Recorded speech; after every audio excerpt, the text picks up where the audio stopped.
Busquen la Biblia pues, San Lucas capítulo 7 versículo 11. Y vamos a meditarla todos. En aquel tiempo, Jesús se dirigía a una población llamada Naín. Dice la palabra de Dios que Jesús iba, Jesús se dirigía, Jesús caminaba, Jesús se iba a hacer presente en una población.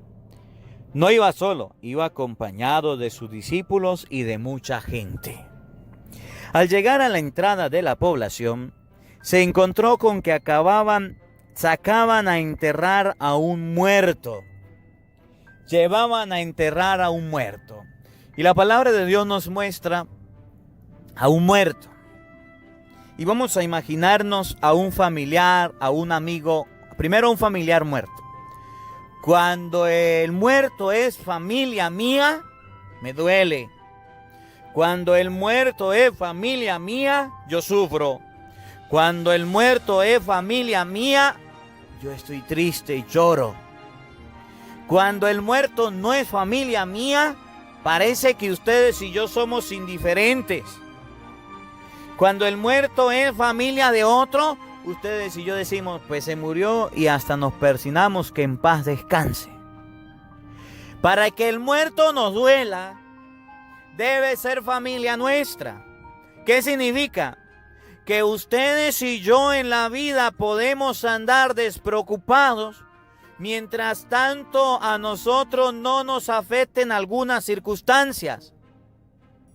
Por eso hay un refrán que dice en Venezuela: cuando veas que la barba de tu hermano arde, pon la tuya en remojo. Cuando veas que la barba de tu hermano arde, pon la tuya en remojo. Cuando usted vea que hay un muerto, cuando usted vea que alguien está en una situación de muerte, puede ser que a usted también le toque. Sacaban a enterrar a un muerto. Miren las características del muerto. Se encontró con que sacaban a enterrar a un muerto. Primero, estaba muerto. Segundo, era hijo único de una viuda. Imagínense ustedes. La mujer era viuda. Se le había muerto el esposo. Había pasado ya por un dolor de muerte. Luego, tenía un único hijo. Y el único hijo que tenía, pues también se murió. Y lo iban a enterrar. Estaba muerto. Era el hijo único de una viuda a la que acompañaba una gran muchedumbre. Miren, la viuda estaba acompañada. La viuda no estaba sola y la acompañaba mucha gente. Y esto nos debe hacer reflexionar a nosotros. Sé que hay muchas personas que escriben: Padre, ore por mi familiar difunto, y les invito en este momento a colocar sus intenciones ahí en los comentarios. Coloquemos el nombre del familiar difunto. Todos los días que estamos haciendo la Santa Misa con el Padre Marcos Galvis, oramos por los familiares difuntos. Le invitamos a escribir en los comentarios a ese familiar difunto. Cuando una persona cercana a nosotros muere, siempre nos acompañarán personas vivas. Y por eso usted puede ver que cuando un familiar muere, van los vecinos, por lo menos aquí en Venezuela, van los amigos, van los vecinos, van los conocidos, van las personas cercanas, van las personas a acompañar a los seres, a los familiares que están pasando por el dolor. Era hijo único de la viuda, estaba muerto y la viuda estaba acompañada. Pero a pesar de eso, oído al tambor, paren la oreja, escuchen. Cuando el Señor la vio, se compadeció de ella y le dijo: no llores. La viuda estaba llorando. La viuda estaba triste. La madre estaba sufriendo. A lo mejor alguna madre que haya perdido un hijo estará escuchando este evangelio y dirá: solamente una madre puede comprender a otra cuando un hijo se le muere. Solamente el dolor tan grande, tan desgarrador que puede sentir una madre puede ser comprendido por otra cuando un hijo se le muere. La madre es la mujer que le dio la vida al hijo, la mujer que lo crió, que lo educó, que le acompañó, la mujer que lo cargó en su vientre. ¿Cómo no le va a doler a una madre cuando un hijo se le muere? Es verdad de que le duele cuando un hijo se le muere a una madre. Y aquella madre destrozada, destruida, acabada por la muerte de su único hijo, fue vista por Jesús con ojos de amor, y Jesús le dijo: no llores, no llores. ¿Cómo no va a llorar una madre? ¿Cómo no va a sufrir una madre si un hijo se le muere? Es más, si cuando el hijo le dice me voy de la casa, me voy a casar, si cuando el hijo la está cambiando por otra, por la novia o por otra persona, por un trabajo, y se está yendo de la casa, le duele y sufre, ¿acaso no le va a doler a un hijo que se le muera, que no va a ver más nunca? Pues sí le duele. Quiero que ustedes y yo observemos el dolor de esa madre. Quiero que ustedes y yo prestemos atención al dolor de esa madre. Y entonces Jesús le dijo: no llores. Había mucha gente, habían muchas personas que iban con Jesús y que estaban visitando a la mujer. Y Jesús, cuando vio a la madre, le dijo: no llores, no llores.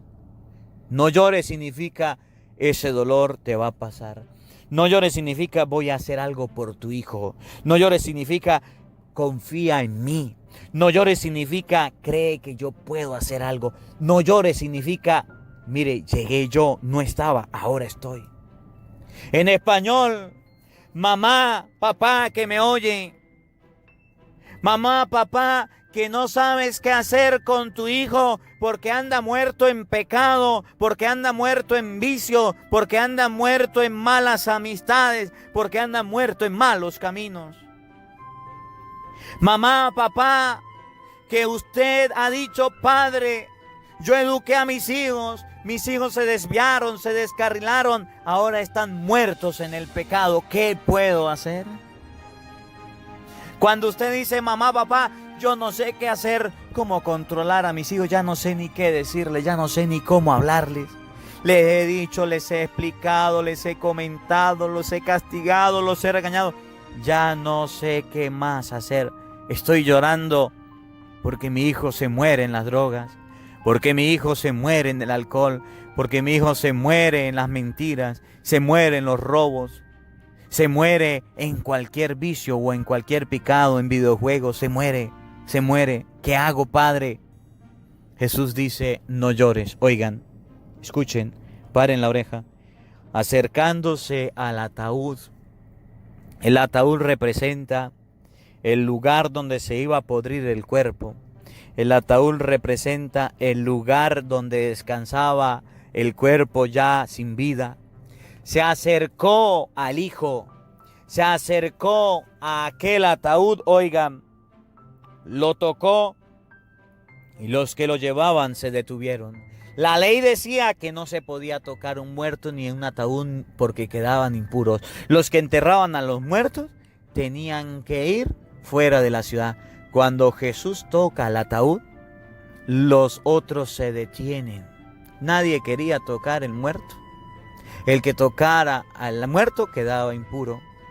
Eso era para los judíos. Estaban en Naín y llegó Jesús, tocó el féretro, tocó el ataúd, se detuvieron. Entonces Jesús le dijo al joven: joven, yo te lo mando, levántate. Jesús le dijo: joven, yo te lo mando, levántate. Joven, yo te lo mando, levántate, significa que le dio una orden. Joven, yo te lo mando, levántate, significa que le dijo: haz esto para que lo cumpliera. Joven, yo te lo mando y levántate, significa que la madre ya no podía hacer más nada por ese hijo. Que el papá había muerto y no pudo hacer nada por ese hijo. Joven, yo te lo mando, levántate. Es la orden que Jesús da a todos los hijos que ya no quieren obedecer, que ya han muerto, que han caído en un pecado, que han caído en un vicio. Papá, mamá, óigame, escúchame con atención, pare la oreja.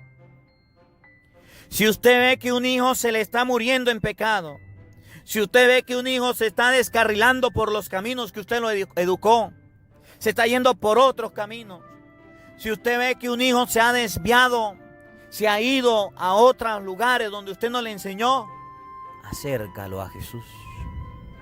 Jesús vio el dolor de aquella madre. Jesús vio el sufrimiento de aquella madre. Se acercó y la mamá, ustedes vieron que la mamá no le dijo, no lo toques. La mamá no le dijo, no puedes hacer nada. La mamá no le dijo, déjelo así, no. La mamá llorando. Jesús tocó el ataúd, se detuvo y le dijo, joven, yo te lo digo, levántate. Aquel muertito tuvo un encuentrito con el Señor. Se encontró con Cristo y desde ese momento su vida volvió a ser nueva. Y ustedes van a ver cómo el Evangelio nos va a mostrar que aquel joven recobró nuevamente la vida. Recobró nuevamente la existencia. Después de haber muerto, cuando ya la gente decía todo está perdido, cuando ya la gente decía ya no se puede hacer nada, ya no hay esperanza, ya esa persona murió, ese nació así y así se muere, no tiene arreglo, no tiene solución, no puede hacer nada. Jesús le dice al muerto, yo te lo digo, levántate. Jesús nos muestra que siempre habrá una esperanza. Jesús nos muestra que siempre habrá una salida. Jesús nos muestra que aunque tu hijo o tu hija se esté muriendo o esté muerto, que aunque tu hijo o tu hija se haya perdido, se haya descarrilado, se haya ido por caminos que no son de Dios, hay una solución, hay una esperanza, hay una opción y esa es el Señor. Yo te lo digo, levántate. Oigan, escuchen.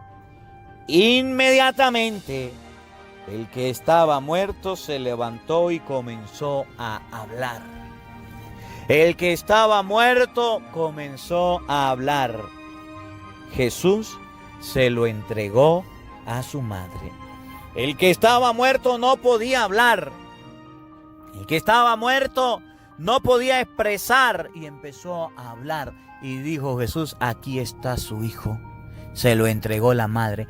La madre se lo entregó a Jesús y Cristo se lo entregó vivo a su madre. La madre no se opuso. La madre no le impidió al Señor. La madre no le dijo, no lo toque, no haga nada, ya se murió. La madre dejó que Jesús actuara y Jesús se lo entregó vivo y hablando. Jesús hizo el milagro. Jesús hizo lo que nadie podía hacer. Jesús hizo aquello que nadie se esperaba. Jesús hizo aquello que nadie se imaginaba. Jesús hizo aquello que era imposible. Resucitar a un muerto. Que un muerto volviera a hablar.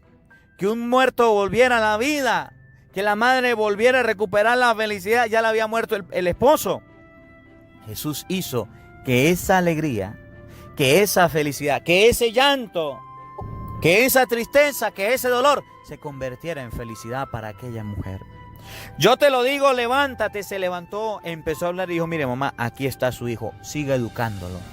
Porque es que hay madres que se olvidan de la educación de sus hijos.